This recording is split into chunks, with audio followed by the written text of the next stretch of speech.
In this WrestleTalk news, Kenny Omega speaks on Brawl Out, a Raw star in line for a big push, Eddie Kingston upset with AEW, and more. Subscribe and enable notifications to always on for daily wrestling news videos. Support WrestleTalk! It's March 2023, meaning it's now 7 months since Brawl Out, the infamous post-press conference bust-up following AEW's All Out involving new AEW World Champion CM Punk, his trainer Ace Steel, and new AEW World Trios Champions Kenny Omega and the Young Bucks. Obviously, the elite side of the Brawl have returned to work and regained those Trios titles after all the belts were stripped from them, while Ace Steel has gone from AEW and CM Punk hasn't been seen on our screen since. And while some people, Ollie Davis, may be looking for clues and hints at CM Punk's return to AEW where there aren't any, we haven't actually heard that much about the situation from the people involved. Up until now, that is, as Kenny Omega spoke with Renee Paquette on Heard the Sessions podcast about Brawl Out and his thoughts on the whole situation. Here's the way that I look at it. Like, I'm involved in competitive sports, contact sports at the highest level. Some people on our roster have, some people on our roster have not. But I feel like if you have, you've probably been in a spat or two with a teammate. And maybe, sometimes a time or two, it might come to blows, you know? It happens. I suppose there are things, especially now when you're in a multi-million, billion-dollar industry where there are sponsorships on the line, TV deal is on the line. It's not like high school football. It's a shame that the general public and a lot of people aren't ever going to know what went down. I don't think anyone is happy that it happened or is proud that it happened or anything like that. I think across the board, everyone thinks that this was a terrible situation that was unnecessary. What do you mean the general public aren't going to know what happened, Kenny? We already know all the details. You obviously hit the one-winged angel to CM Punk's dog. He fired a Hadouken toward Nick Jackson, but his brother Matt managed to get up in front and get his block up before going Super Saiyan and hitting his Mortal Kombat fatality on Ace Steel. Pretty sure I got all those details right. While there may be no love shared between Omega and Punk, there is someone Omega showed the love to on the same Sessions podcast episode, and that's fellow Canadian Sami Zayn. Omega mentioned that he loves him like a brother. Get in line, Kenny. Jey Uso got there first. He went on to say that possibly my greatest experiences ever just in wrestling was being able to kind of dorm with him in Japan. Kenny Omega versus Sami Zayn at WrestleMania? Yes, please. Or maybe this whole Kevin Owens story is a swerve, and it'll actually be Zayn and Omega teaming together to take down the Usos. Yeah.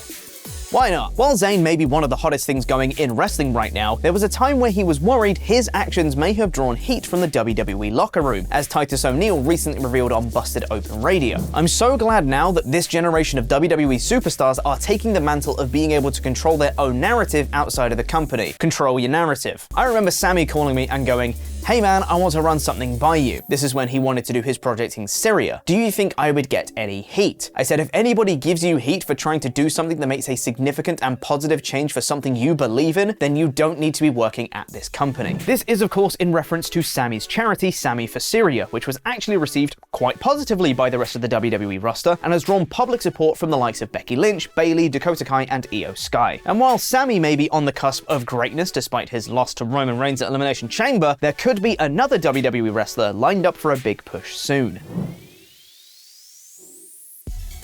Now, if you've been watching any video I've been in for a few months, anytime there is mention of, or TV featuring, Chad Gable, I constantly implore WWE to push this man because he is unbelievably great in the ring and has proven he can do solid enough promos to back it up. I even made a whole point of it on yesterday's Raw review on the WrestleTalk podcast. Well, it seems we now know that WWE listens to me specifically because according to Worked Wrestling on Twitter, there have been discussions of pushing Chad Gable as more of a serious single star while moving Otis to maximum male models in a comedy role.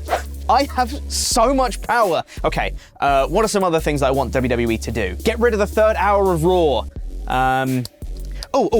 Don't do Brock Lesnar versus Omos. Oh, and how about we can get to the point of the Bray Wyatt story on the assumption that there is a Bray Wyatt story, that is. However, it's not all sunshine and rainbows with a Chad Gable push because of course there's still Otis. And while the Worked Wrestling tweet mentioned moving Otis into the comedy role with maximum male models, which genuinely I am all in on. I think that sounds wonderful. The tweet goes on to say, Gable and Otis are on the fence about splitting up due to their long-time close friendship, which is incredibly fair. And as much as I personally want the Chad Gable big singles push, I of course only want that if he does. I just think it would be amazing to truly see what the limits of Gable's potential are, because I think they're like at least up here. This news comes off the back of a Chad Gable versus Cody Rhodes match on this week's Raw, which was real fun, which Worked Wrestling also provided some context for prior to the match. Cody Rhodes wants Chad Gable to have a big showing during their Raw match tonight, as Rhodes has been a fan of him and was one of the unnamed AEW talent hoping to eventually bring Gable to the company, as reported by Meltzer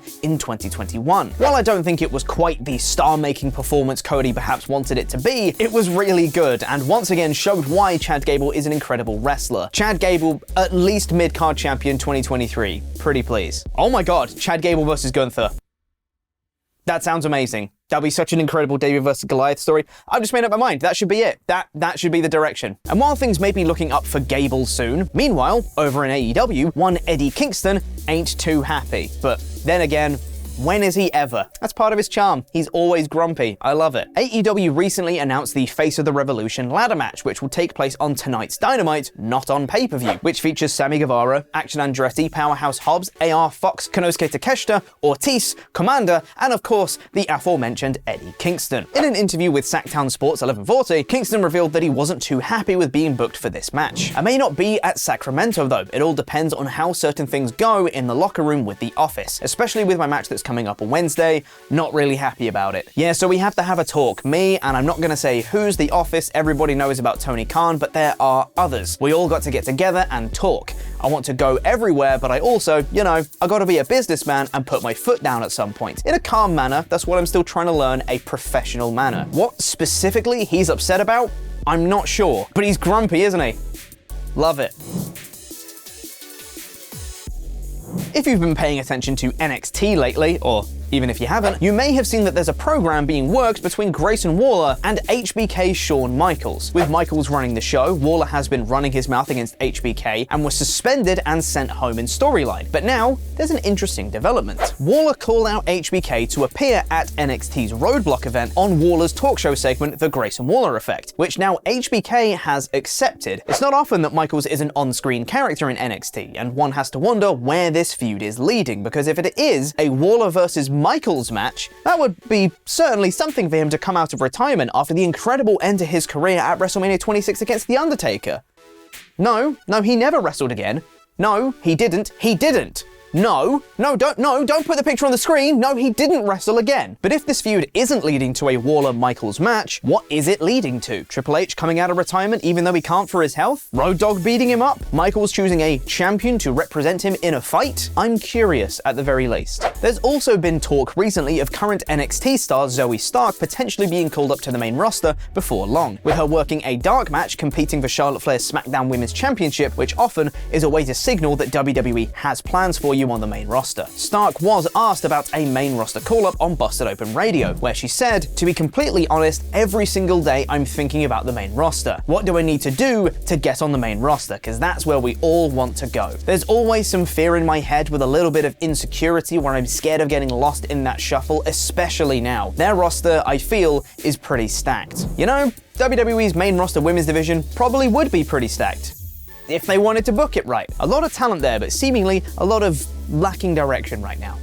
Just my opinion. Someone who probably wouldn't be lost in the shuffle if they went back to WWE would be AEW's Chris Jericho, though if Triple H is still running things, then maybe he would. There's been chatter lately about the status of Kenny Omega and the Young Bucks and their allegiance to AEW, and whether they'd follow in the footsteps of their former AEW exec buddy Cody Rhodes in joining him in WWE. Meanwhile, Chris Jericho, another key figure in the early days of AEW, has made his stance quite clear. He really doesn't want to go back to WWE. Jericho recently spoke with the Daily Star, where he was asked if he thinks his career will end in AEW. I don't see why it wouldn't be. I don't hold a torch for WWE. To me, that's not the place to be. AEW is the place to be. It really is. I've been in WWE, I know how it works. They work that way. I don't care if it's Vince there, or Hunter's there, or whoever's there. I like the way we do things at AEW better, so I don't know why I wouldn't want to finish my career in AEW. Business is business, and there's always ups and downs, but I have zero interest in ever going back to WWE. Chris Jericho to reunite with Kevin Owens and assist Sami Zayn in taking down the Bloodline as a Canadian trio, confirmed. And that may be a wild WrestleMania prediction, so maybe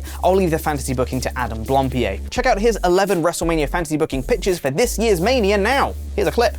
Whoa, whoa, WrestleMania. Pump it up, pump it up. There's nothing that stands between us and WrestleMania 39 except time, hype, and increasingly weird Paul Heyman promos. What, Paul? But speaking of hype, we've all got dream scenarios in mind for the show of shows, and I'm sure you're all keen to know mine. And even if you aren't, well, I don't mind. I'm Adam from WrestleTalk, and here are my 11 pitches for WrestleMania 39.